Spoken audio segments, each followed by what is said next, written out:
Hey guys, welcome back to the channel. Today I'm going to take a look at this really cool on-road drift car by ZDRacing. It's called the Rocket S16. As you guys can tell here, this is obviously a Porsche 911 on-road RC car. It's 1/16 scale. This is a brushless version. You see they also have an orange, and they have a brushed version this as well. It's just a little bit less expensive, but this is still really cheap. I've driven this car twice already. I absolutely love it. I've never had an on-road car before, so super excited to try this out, and I just love it. So I can already tell you right now I'm going to be recommending this car. It is great. It is a lot of fun and is inexpensive. It's under $100.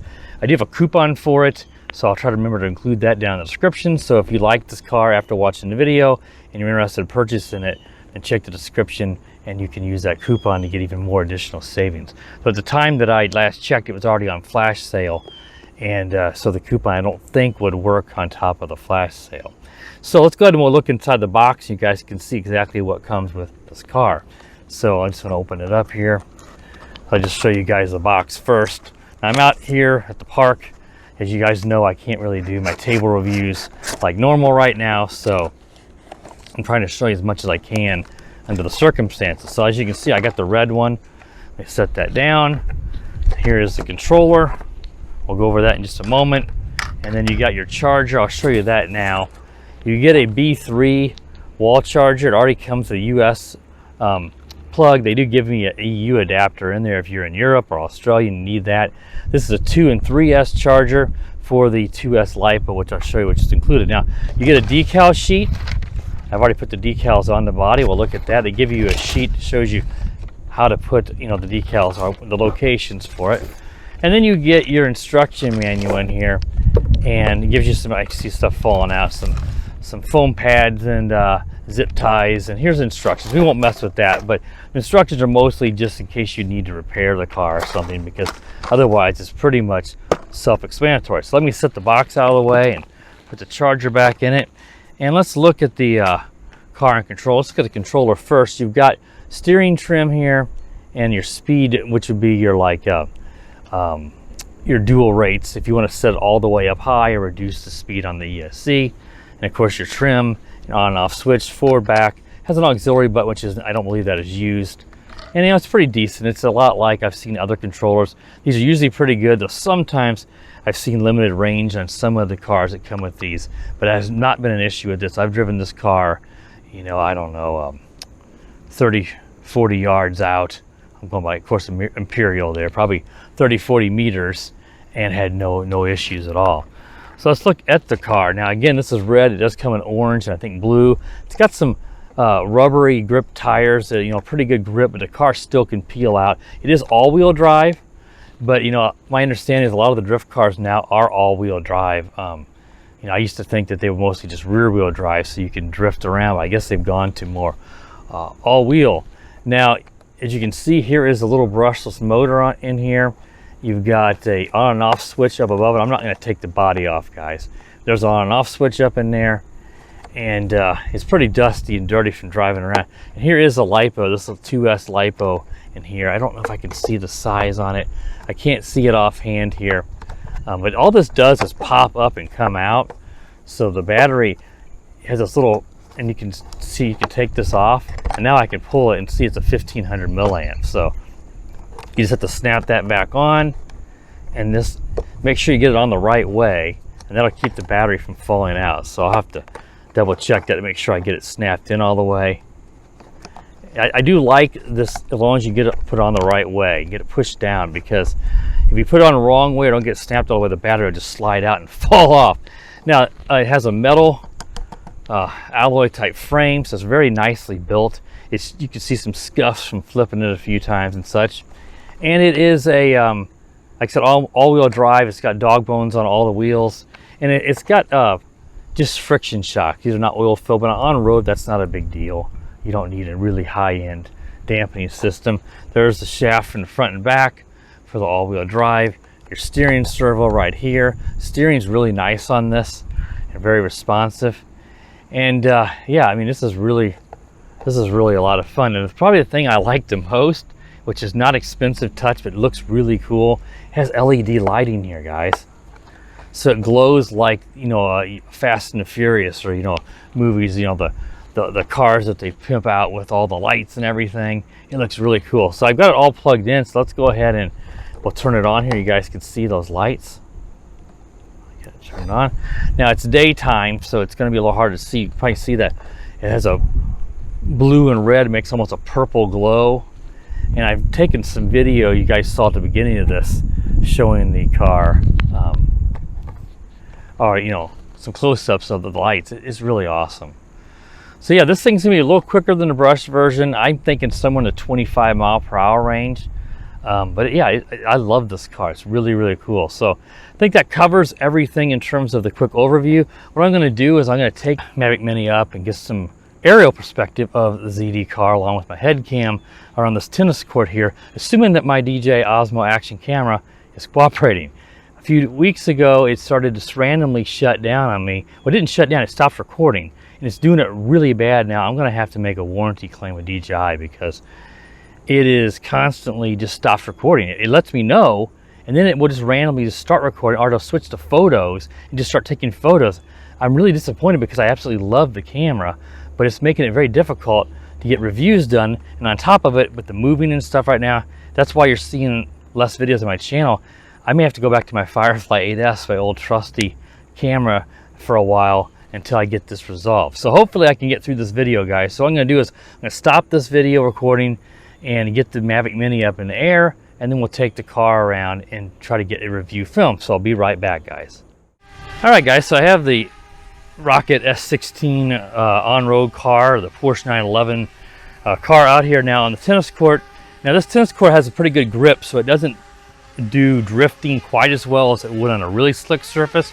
This is all I have right now. Now, you hear some buzzing up here. I've got the Mavic Mini overhead, of course, and because this car is so small and the size of just everything I'm using today, I got a little lower than I normally would like, so we may have to talk over that buzzing, but I think getting the overhead footage of this car will look pretty cool. So I'm gonna try to keep the car on this tennis court here, though I may drive it across the other, but this is where I'll keep it in the field of view for the Mavic Mini. So let's go ahead and drive it around here. Now, if I don't give it full steering before I try to turn, it's not gonna peel out or do donuts. But once you give it full steering, you can get it going and get it to drift. It's just this surface is not ideal. See, it's really, those tires are really gripping. But there, we can see now we've got it doing it. So not the most ideal, besides being, you know, even though it is very smooth for an on-road car, this is not the best surface for drifting because this tennis court's got really good grip for obviously playing tennis. There we can see there it's doing some donuts or drifting. Yeah, this car is really cool. Let's back it up here and I'll try to give you guys an idea on the speed. I think it's around 20, 25. That's pretty quick. It is brushless. There is a brushed version that's a little bit less expensive. You know, if you just don't want to mess with brushless. This is gonna be a little bit quicker, but they're both perfectly suitable for doing drifting. Top speed is not that big a deal unless you're racing. If you're drift racing or something, then you obviously speed is important. But just goofing around like I'm doing, it doesn't really matter. So yeah, this is really cool. It'd be really fun if I had another person here with another car of any kind, just to race and drive around, especially another on-road car.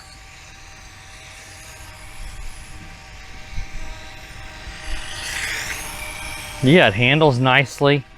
Does really good on this surface, so obviously, like I said, you can't drift as well because it has really good traction on this.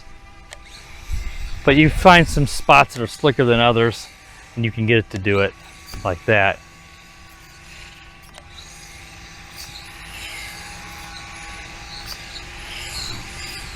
Yeah, this is really cool. This is my third drive. I usually don't have more than one, if that, on these cars before I do a video. But I've taken this one out twice already because I just love it. My daughter had a lot of fun letting me drive it.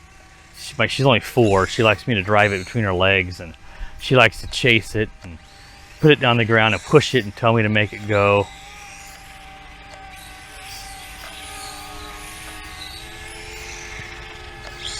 So hopefully get some good footage here of the Mini. Probably put it as picture in picture. So I may go full screen here at time, guys, to give you a better view of the overhead. It gives you an idea just how these cars handle and perform compared to my hat cam. Though the hat cam is going to give you a little closer. The Mini, this car is going to probably look pretty small on the Mini. I'd have it do a circle and film while we're doing this, but you know, the circle me mode on DJI auto records, and then once it's complete with the circle, it stops recording. So it'd be kind of hard to do that. But you saw in the beginning, I used that for some of the intro stuff, because you can't really do that.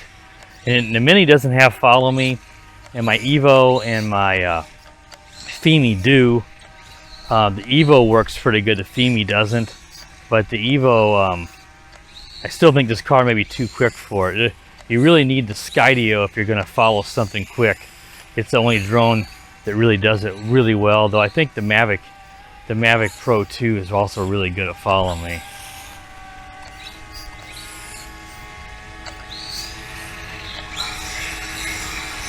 Yeah. Let me hold it up here, guys, so you guys can see a closer view of the lights again in my hand, because obviously in the daytime, you know, it's overcast today.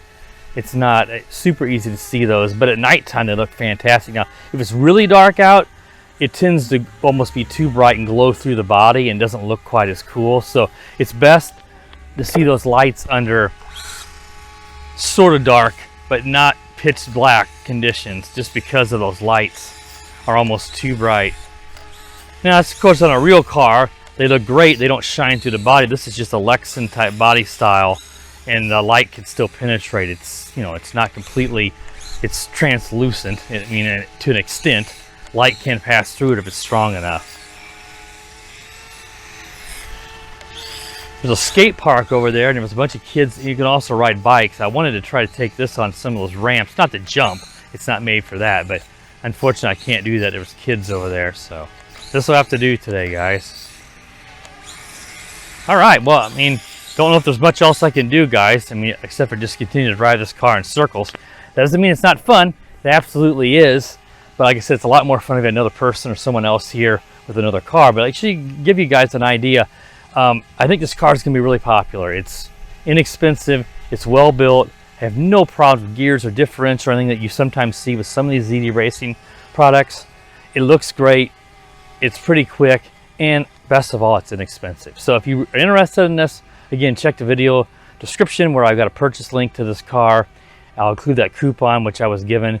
And yeah, if you want to help support the channel, if you use those links, it doesn't cost you any more. In fact, it usually saves you money because I have coupons, but it helps support my channel. Helps me be able to get new content to review, because you guys know I'm always going to be honest. I'm not going to sugarcoat or shill or tell you something's good just because I want you to buy it. I don't run the channel for that reason. I run it to check these products out and for the enjoyment of it, but it does help me get stuff if you do use those purchase links. But again, it doesn't cost you a cent, but it does help me. So I recommend you do that for any of the channels that you like. Support them by purchasing through those links. That helps them get new products, because if we had to buy all this stuff, you'd have to be really rich to do that, and nobody does. All right, guys, thanks for checking out the video. Again, I like this car a lot. Be sure to subscribe to the channel. Click that bell so you know when I do upload a new video. And as always, guys, have a wonderful day. The power of the dark side.